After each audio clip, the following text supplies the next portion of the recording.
বনানী কিচেনে সকল বন্ধুদের স্বাগত। আজকে আমি দই কাতলা রেসিপি নিয়ে চলে এলাম। চলো যাই দই কাতলা করে দেখাই। প্রথমে আমি মাছগুলো ম্যারিনেট করে নেব। লবণ দিলাম আর একটু লেবু চিপে দিয়ে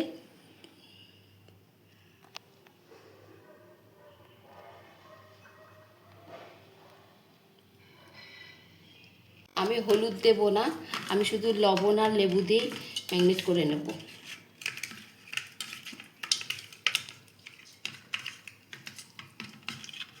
মাছটা কিছুক্ষণ ম্যারিনেট হোক, আমি এইদিকে কাজু আর পোস্তটা বেটে নেব। মাছগুলো আমি ভেজে নেব, সেই জন্য প্রথমে সাদা তেল দিলাম।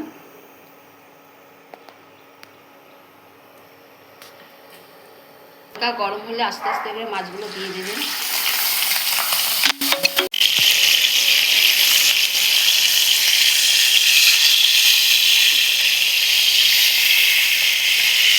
করে ভেজে নিয়েছি, বেশি করা যাবে না। এবার সব তুলে নেব।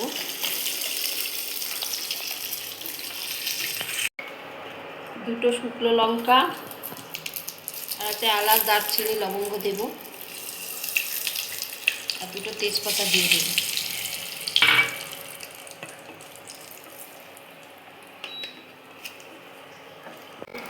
এবার এর মধ্যে পেঁয়াজ বাটা দেবো।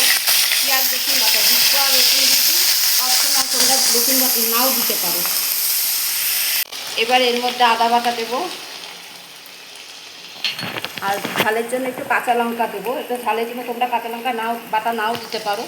তোমরা যদি বেশি ঝাল খাও তাহলে একটু কাঁচা লঙ্কা দিলে ভালো লাগে, কাঁচা লঙ্কা বাটা।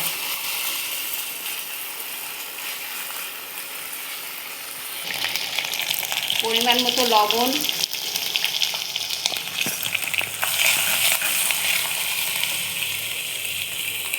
আর টক দই দিয়ে দেবো। মশলাটা বেশি পোড়ানো যাবে না।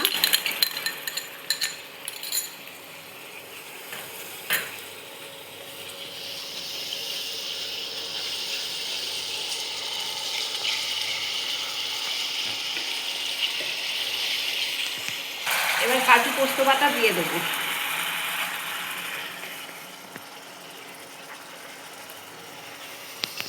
একটু বাটি ধোয়া জল দিয়ে দেবো।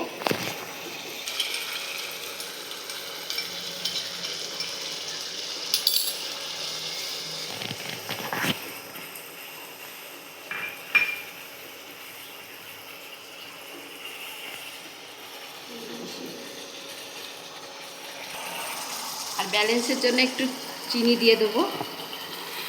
বেশি দেবো না, একটুখানি দেবো, মিষ্টি হবে না।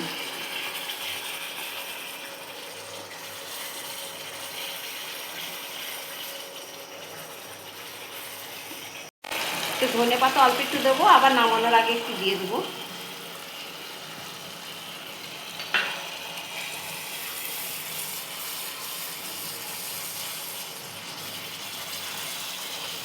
এবার একটু পরিমাণ মতো জল দিয়ে দেবো, বেশি জল দেওয়া যাবে না।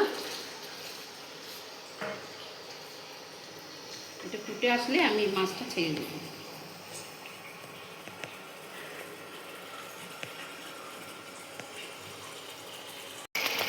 এটা আমার ফুটে এসেছে, আমি এক এক করে মাছগুলো দিয়ে দেবো।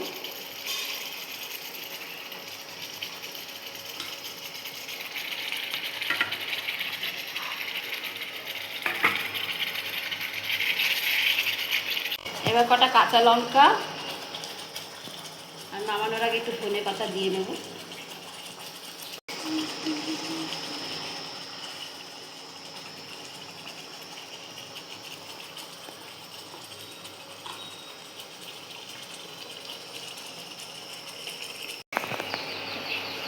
আমার দই কাতলাটা রেডি হয়ে গেছে, আমি এবার নামিয়ে নেব।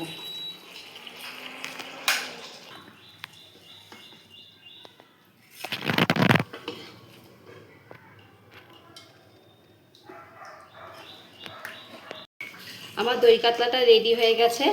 এবার কেমন হয়েছে তোমরা কমেন্ট করে জানিও।